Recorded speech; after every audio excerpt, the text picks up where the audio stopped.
Hello दोस्तों, स्वागत है आपका मेरे यूट्यूब चैनल पे। जो मैं ये कहानी लाई हूँ कब्रिस्तान की चुड़ैल, ये मैं एपिसोड में लाई हूँ।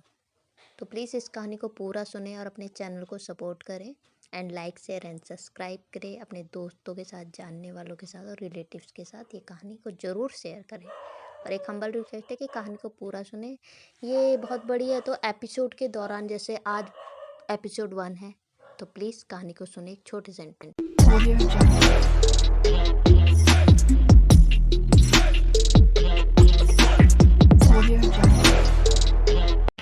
यह एक अजीब कहानी है, मगर मैंने जिस चीज़ को यह बात सुनाई है, सुनने वाले ने मुझे पागल ही समझा। मगर मैं जानता हूँ उस रात का एक पल हकीकत से भरा हुआ था। वह ख्वाब नहीं, हकीकत थी। मगर मैं लाख कोशिशों के बावजूद इस हकीकत को दूसरे के सामने साबित नहीं कर पाया हूँ। एक लंबा ख्वाब था। पता नहीं वो कौन थी, मैं कुछ नहीं जानता। मैं 28 वर्षीय अविवाहित नवयुवक हूँ। मैं एक शांत स्वभाव का हूँ। मैं हर रात सोने से पहले एक विस्की लेता हूँ, मगर एक हद तक, एक नपी तुली सीमा तक। मेरा शौक है, या यूँ भी कह सकते कि मेरी दैनिक दिनचर्या का ये एक अहम हिस्सा है। शायद ये मेरे अकेलेपन और नीरस जिंदगी के स्वप्न लोक के दरवाजे को खटखटाकर काल्पनिक दुनिया में ले जाकर गोते खिलवाने का काम करता है। मुझसे बड़ा मेरा बड़ा भाई है। वह शादीशुदा है और अपनी पत्नी आराधना और एक बेटी जो लगभग 3 वर्ष की है, उनके साथ पिछले 7 वर्षों से रहता है। मेरा भाई एक बिजनेसमैन है। भैया और भाभी चाहते हैं कि मैं अकेला ना रहकर उनके साथ रहूं, मगर मुझे पसंद नहीं है। इसका सबसे मुख्य कारण ये भी हो सकता है कि मैंने अपनी प्रारंभिक शिक्षा से लेकर इंटरमीडिएट तक की पढ़ाई बोर्डिंग स्कूल में की और इसके बाद मैकेनिकल इंजीनियरिंग की। मेरी पढ़ाई हॉस्टल में रहकर 4 वर्षों में पूरी की। इस वजह से पारिवारिक लगाव कमसा हो गया था और इस वजह से मेरे अंदर भावनात्मक की कमी हो गई थी। मुझे अपने सारे काम बचपन से ही अकेले करने में जो सुख की अनुभूति होती थी, उसको बयां शब्दों से करना मुश्किल है। मैं एक आज़ाद ख्याल का इंसान हूँ। मैं अकेला रहकर बहुत खुश हूँ, या यूँ कह लीजिए कि मैं लंबे समय से अकेले रहता आ रहा हूँ, तो अकेले रहने की आदत सी हो गई है। बात 12 जनवरी 2018 की है। उस दिन बहुत सारा काम था क्योंकि अगले 3 दिन की छुट्टी थी। मैंने देर शाम तक ऑफिस से ड्यूटी पूरी होते ही ऑफिस से निकल पड़ा। पता नहीं मुझे क्यों कुछ अजीब सी बेचैनी हो रही थी। आज से पहले इस तरह की बेचैनी इससे पहले मुझे कभी नहीं हुई। मैंने आज अपनी कार सर्विसिंग के लिए दी थी, जिस वजह से ऑफिस से लेकर नहीं आया था। मैं पैदल ही अपने फ्लैट की तरफ चल दिया। कुछ दूर पैदल चलने के बाद नुक्कड़ के पास अंग्रेजी शराब की दुकान थी। मैंने वहाँ से शराब की बोतल खरीदी और उसके साथ खाने पीने का सामान बाजू की दुकान से लेकर चल दिया। कभी कभी मैं ऑफिस से घर पैदल ही निकल जाता था। ऐसा कई बार हुआ है। और घर ऑफिस का रास्ता आधे घंटे का है। रास्ते में भुंडी गांव पड़ता है, जहाँ एक बहुत ही पुराना कब्रिस्तान पड़ता है। अगर सड़क को छोड़कर इस कब्रिस्तान को पार कर लिया जाए तो मैं लगभग 20 मिनट में ही अपने फ्लैट पर पहुंच जाता हूँ। इस शाम को भी कुछ ऐसा ही हुआ। मैंने कब्रिस्तान से गुजरकर जल्दी घर पहुंचने का इरादा बना लिया। जब मैं कब्रिस्तान की गेट के सामने पहुंचा तो ना जाने मुझे ऐसा एहसास क्यों हुआ कि आज मुझे इस कब्रिस्तान से नहीं गुजरना चाहिए। मगर आज मैं कब्रिस्तान से गुजरा तो कोई घटना मेरे साथ होगी। जब मेरे दिल में एक ख्याल आया तो मैं एक पल के लिए रुका, मगर पहले मुझे कभी ऐसा नहीं हुआ। मैंने सोचा ये कैसी बेवकूफ़ी से भरा ख्याल है। मैं पहले भी तो कई बार इस कब्रिस्तान से गुजर चुका हूँ। कभी कभी तो किसी दोस्त की पार्टी से लौटते हुए आधी रात के समय भी इस कब्रिस्तान से गुजर चुका हूँ, मगर आज से पहले कुछ नहीं हुआ था। फिर आज मेरे दिल में ऐसा ख्याल कहाँ से आ गया? वह लोग तो मर चुके हैं, ये बेचारे भला किसी को क्या नुकसान पहुँचा सकते हैं। मैंने अपने इस काल्पनिक ख्याल के विषय में सोचना छोड़ दिया और कब्रिस्तान की गेट की तरफ बढ़ गया। जनवरी के महीना था और हड्डियाँ कपकपाने वाली भयंकर ठंड थी और रातें तो बिल्कुल ही सर्द थी। एक हाथ से दूसरे हाथ का हाल पता नहीं चल पा रहा था। मैं तेज तेज कदम बढ़ाता अपनी मंजिल की तरफ बढ़ रहा था। हर तरफ खौफनाक सन्नाटा फैला हुआ था। जब मैं कब्रिस्तान के बीचों बीच पहुंच गया तो एक बार फिर दिल में पता नहीं कहां से ख्याल आया कि मुझे इधर से नहीं आना चाहिए। मगर मैं अपनी धुन में चलता चला जा रहा था। उस दूर पर पेड़ों का एक झुंड था।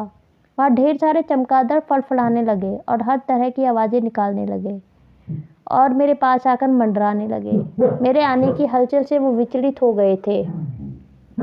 अक्सर अजनबियों को अपने करीब आते ऐसी हरकतें करने के लिए उनके लिए लाजमी था, परंतु सर्द सन्नाटे में उनकी फड़फड़ाने और उनकी कर्कश आवाज़ कहीं न कहीं मन में भय उत्पन्न कर रही थी। मेरा दिल जोर जोर से धड़कने लगा और मैंने अपनी चाल और तेज कर दी। मैं सोच रहा था कि इस घनघोर अंधेरे में मुझे इधर से नहीं गुजरना चाहिए था। कुछ कदम चलकर मुझे ऐसा लगा कि किसी ने मेरे पैंट पीछे से पकड़ी। मेरे हृदय की गति बहुत तेज हो चुकी थी और अब वो जोर जोर से धड़कने लग गई थी, मानो कि मुझे अटैक आने वाला हो। भय के कारण मेरे हाथों को पता नहीं अकस्मात क्या हुआ, ये कोहनी से नीचे का हिस्सा कांपने लगा। उंगलियां जो कि अब तक ठंड की वजह से बेजान सी पड़ी हुई थी, वो अकस्मात ही उनमें ऐसी उड़ जाई कि जेब में तेज गति से फड़फड़ाने लगी और ऐसी घटना से माथे पर पसीने की कुछ बूंदें आ गईं और ललाट से होते हुए कान के पीछे मस्तिष्क से संपर्क करते हुए अजीब सी सिरहन पैदा करने लगी। मैंने मन ही मन अपने को संभालते हुए हिम्मत को जुटाया और साहस कर पीछे देखा तो मैं दंग रह गया। मेरी पैंट झाड़ी में फंसी पड़ी थी। मैंने अपनी पैंट को उस झाड़ी से मुक्त किया और उसके पश्चात मैंने अपने कदम अपनी मंजिल की तरफ बढ़ा दिए। अभी थोड़ी देर चलाई ताकि मुझे महसूस हुआ कि दबे पाँव मेरे पीछे कोई चल रहा है। मेरे शरीर में खौफ और डर की ठंडी लहर दौड़ गई। सच में मैंने महसूस किया कोई मेरे पीछे चल रहा है। मेरे माथे पर पसीने की बूंदें फिर से छलक उठी। अब तो वास्तव में मैं डर गया और मेरी हिम्मत नहीं थी कि पीछे पलट कर देखूं, क्योंकि मैंने अक्सर लोगों से सुना था कि यदि रात्रि के पैर में कहीं रास्ते में किसी आत्मा प्रेत का एहसास हो तो पीछे पलट कर कभी नहीं देखना चाहिए, अन्यथा ये तुम्हारे साथ तुम्हारे घर तक पीछा करते जाते हुए आ जाते हैं। अब मुझे इस बात का भय था कि यदि मैं पीछे पलट कर देखूंगा तो उस खौफनाक चेहरा मेरी आंखों के सामने होगा। इस भय के कारण मैंने पीछे तो नहीं देखा, परंतु मैंने अपनी चाल की गति और तेज कर दी। कुछ देर ऐसे ही भय से चलते चलते मेरी नज़र फ्लैट पर पड़ी तो राहत की सांस ली और मन से भगवान को शुक्रिया कहा। हिम्मत कर फ्लैट के अंदर दाखिल हो गया। मैंने सीधे अपने बेडरूम का दरवाज़ा खोला और थके मन और बोझिल शरीर को लेकर बिस्तर पर जा गिरा। मैं सोच रहा था कि सचमुच मेरे पीछे कोई था। हो सकता है ये मेरा वहम हो। हवा भी तेज है। हो सकता है पत्ते की सरसराहट से मुझे ऐसा महसूस हुआ हो कि कोई मेरे पीछे आ रहा है। मैं इन्हीं ख्याल में खोया हुआ बहुत देर बेसुध सा लेटा रहा। जिंदगी में पहली बार ऐसे ख्यालों में उलझ रहा था। अचानक हवा भी बहुत तेज हो गई थी। अचानक हवा के तेज बहाव के कारण खिड़की के पट खुल गए और तेज हवा के थपेड़े खाकर दीवार से बार बार टकराकर अजीब सी आवाज़ें पैदा कर रहे थे। इस हरकत से मेरा ध्यान भंग हुआ और मेरी माथे की लकीरें गहरी उभर गई। दीवार की घड़ी पर नज़र डाली तो रात के 11:30 बज रहे थे। मैं काफ़ी देर से लेटा रहा था। सामने टेबल पर रखी बोतल खामोश दिख रही थी। उस बोतल को देखकर ऐसा प्रतीत हो रहा था कि मानो कि जैसे वो मुझे अपनी ओर आमंत्रित कर रही हो। मैंने सारे ख्यालों को दिमाग से झटक कर उठ बैठा। बोतल को देखकर मेरे अंदर उत्साह भर गया। मैं बाथरूम पहुंचा और मुंह पर ठंडे पानी के छींटे दिए। मुंह हाथ साफ करके मैं सोफे पर आ बैठा। मैं अपने आप को हल्का और तरोताज़ा महसूस कर रहा था। मैंने जल्दी से 2 बड़े पैक गले से नीचे उतार दिए। दिल को अजीब सा सुकून महसूस हुआ, मगर वह कब्रिस्तान वाला एहसास रह रहकर अब भी मेरे दिमाग में मंडरा रहा था।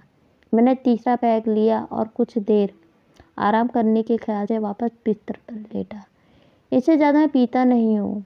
सोचा जब थोड़ी देर बाद जब दिमाग पर इसका सुरूर छाएगा तब खाना गर्म करके खा लूँगा। कुछ देर लेटने के बाद मेरे दिमाग पर इसका असर छाने लगा। अब मैं कब्रिस्तान वाला डर अपने दिमाग से पूरी तरह निकाल चुका था। सोच रहा था कि आज की रात मुझे भैया और भाभी के साथ बितानी चाहिए थी। तकरीबन मैं 3 महीने से उन लोगों से नहीं मिला था। मैंने खाना खाकर वहां जाने का इरादा पक्का कर लिया। एक बार फिर मैंने दीवार पर टंगी घड़ी पर नज़र डाली तो रात के 1 बज चुके थे।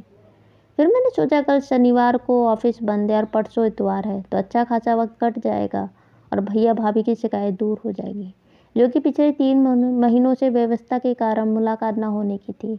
और सबसे बड़ी बात यह थी कि मैं अपनी 3 साल की भतीजी आकांक्षा से भी घुलने मिलने का बहाना मिल जाएगा।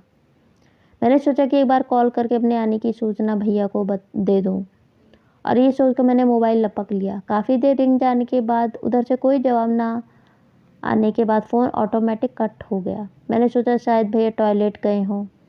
थोड़ी देर में फिर से एक बार कोशिश कर लूँगा। मोबाइल की बैटरी की दिनचर्या से दैनिक की बोझ उठाने के कारण जवाब दे रही थी। मैं झटके से उठा और मोबाइल को चार्जिंग में लगाने लगा।